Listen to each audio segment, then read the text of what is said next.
être dans l'instant présent, c'est vraiment être dans l'instant présent. Je sais pas si tu as déjà expérimenté ça, parce que vraiment, si tu as l'habitude d'avoir le cerveau à 100 à l'heure, ce n'est pas facile de l'arrêter. Par exemple, quand tu fais une tâche, est-ce que tu fais vraiment cette tâche ou tu es en train de penser à d'autres choses? Je pense par exemple à un exemple tout bête, tondre la pelouse. Quand tu tonds la pelouse, est-ce que tu es en train de penser à 20 milliards de trucs? Et ça, c'est mon cas. Ou par exemple, tu penses à seulement ce que tu es en train de faire. Et ça, c'est le cas de Lionel, par exemple.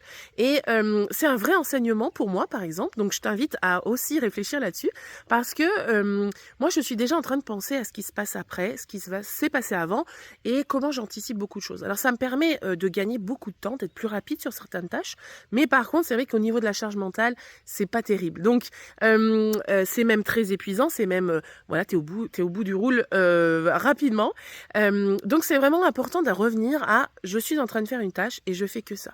Et ça m'est arrivé récemment où je me suis allongée, les enfants jouaient dans le jardin, je me suis allongée sur le sol et j'ai profité du soleil. Et en fait, ce temps-là, finalement, c'était un temps où il se passait plus rien dans ma tête. Et ça, c'est très rare pour moi et je t'invite vraiment à essayer de l'expérimenter parce que ça fait un bien fou. Quand tu fais une chose, tu fais que ça et t'es pas en train de penser à ce que tu vas faire après. Tu verras, c'est génial. Ciao.